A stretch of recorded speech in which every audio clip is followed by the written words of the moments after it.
for coming on the show. How are you? I'm very well, thanks. It's really good to see you, mate. Yeah, we go way back, don't we? I was thinking. We've known each other... 20 years. 20 years. That's when you turned up at our flat in Edinburgh and stayed the night. Oh, you on about the first time we ever met? Or the second time in Edinburgh where I thought I was dying? First time we met was 2001. I'm good at this sort of thing. Yeah. August, when we were doing Big Value, and you came to stay the night. You're doing the student competition or something like that. That's right. And then 2006, we were both nominated for the best show at the Edinburgh Festival the same year. That's we were right, deadly rivals. We were. But also Doctor and Patient. Yes. Because he turned up at about 11 in the morning... Yeah. ...asking me to look at a rash. Yeah. I'll be honest with you, Paul, I didn't realise we were going to do this story, but yeah. But continue. I was somewhat irritated. I was kind of there to do comedy. And it looked entirely harmless, and I told you so at the time. You did, and you put my mind at rest. It was a lovely experience.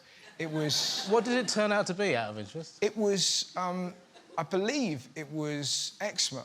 Oh, there you go. And you're back on tour, so you...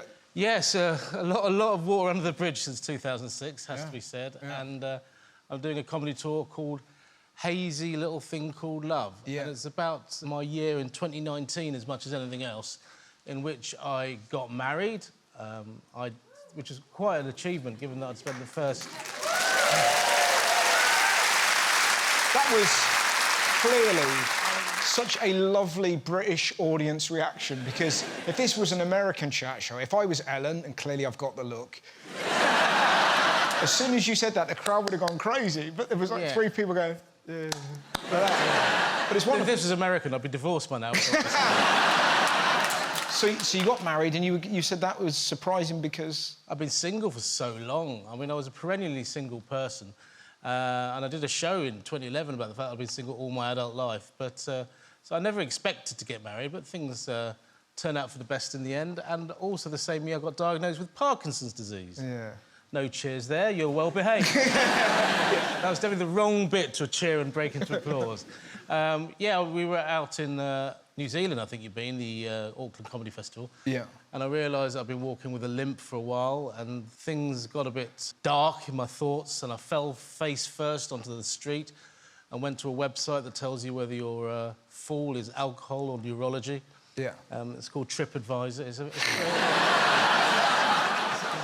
very good website, and it turned out I had Parkinson's disease, which is joyous, because now I've got one over on Ramesh Ranganathan. I've got one more thing to talk about here. Does it make up... Presumably it makes up a big part of your stand-up show now? Well, it's not a bleak show. Yeah. I mean, the thing with... And every comedian will tell you this, anything bad that happens to you in your life, you've got to try and make funny. Yeah. So it's absolutely not a bleak show. It's more slapstick than bleak, about the reality of having Parkinson's, being diagnosed in such a big year. Yeah. But also, 2 months after being diagnosed, I won the British Quiz Championships. Is it something you've been after all your life? No, not at all. I got into quizzing quite late in life. I was sort of... That is bullshit. Like, since I've known you, you've always been on kind of quiz machines in pubs, whenever I've seen you. Yeah, but there's a different level of quizzing at the top. Most of it's taking a written exam. Really? Yeah. I mean, that's how I won the British Quiz Championships. I sat in the same room as a load of other people and answered 240 questions. It was as dramatic as that, ladies and gentlemen. And do you get, like, a big trophy? Do you get to celebrate Yeah, it? I've still got it, but it was 2019, and thanks to COVID, I still have it. Yes! And did you sort of train before that? I did train for it, yeah. Yeah. Went on an early honeymoon to Berlin with Oliver, my husband, and we just sat in bed, and he fired difficult British general knowledge questions at me. It was the kinkiest honeymoon you could possibly imagine. Was that really what a lovely image that is? Please don't have that image in your head. But are you wearing, like, gowns? Are you kind of at least treating yourself in some way? That's not how Berlin works. It was a rubber catsuit, mate. Oh, rubber catsuit. OK. Was there any fun on the honeymoon, or was it just... Yeah. There was fun as well. Good. We should chat We about... fucked. We could. Now, here's the question. Was the incentive to fuck part of the like, if you get this right, I'll nosh you off. Was it kind of that? Because for me, that's what's missing on quiz shows in the UK. Now, you're part of ITV's Invisible Disabilities campaign. Yep. What is that about? It's about raising awareness of the fact that the people that you see on screen might be hiding stuff that you don't know about. I mean, you can probably see at the moment that my hand is shaking a little bit. But other than that, people don't notice necessarily that I might have something going wrong with me. And what I'm trying to be, as much as possible, is to be an advocate and an open and honest, putting my life out there for people to know about, because I think people need to understand what people are going through. So my affliction, if you like, is Parkinson's disease. But I don't look at it as an affliction. I look at it as the next stage of my life. I look at it as the beginning of something. The show that I've written about the disease is driven with the sort of honesty and take no prisoners attitude to comedy that I wouldn't have if I didn't have this disease. And I think life change your outlook to comedy and what you want to talk about. Yeah. And what I want to be is as brutal and as frank a comedian. I mean, not all the jokes land, I'll be honest with you. Sometimes the audience go, did he just say that? Yeah. And I remind them, it's my disease and it's my jokes. And presumably, if you're somebody who, you know, might have Parkinson's or might have some form of disability, that kind of resonates so deep because there's an authenticity to the humour. Do you know what I mean? You're not looking for kind of pity. You're just being piss funny about your... These are observations on your life, I guess. Pity is the last thing I want, because that suggests a negativity to what's going on in my life.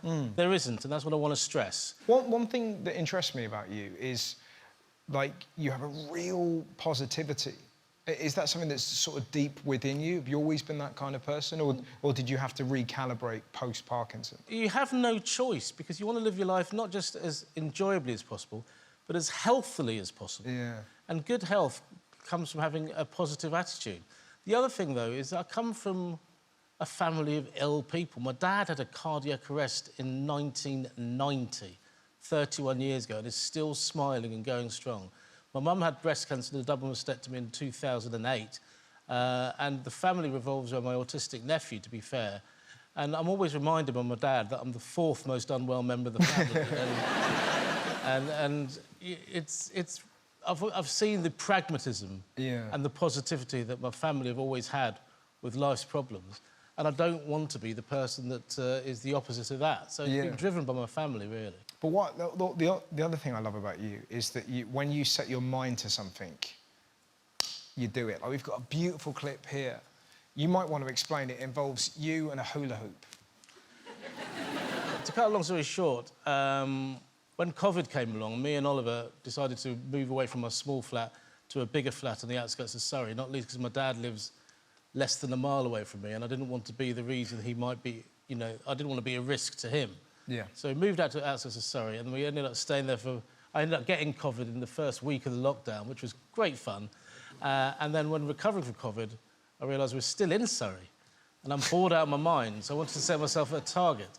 And rather randomly, the task was to hula hoop while reciting the entire periodic table. Now, the reason I chose this task is I thought it would take 6 to 8 months to perfect, because I couldn't hula hoop, and I only knew about 50% of the periodic table. That's pretty tough. It's 118. But I had so little to do that I just worked on it day by day by day. He's not lying. We've actually got you in action. This is my personal trainer's gym, Simon's gym in Tyrone. Nickel, copper, zinc and gallium, germanium, arsenic and selenium, bromine and krypton, rubidium and strontium, yttrium, zirconium, niobium and molybdenum, technetium, ruthenium, rhodium, palladium and silver, and cadmium and indium and tin. This has been a showboating, but I think we're about halfway in.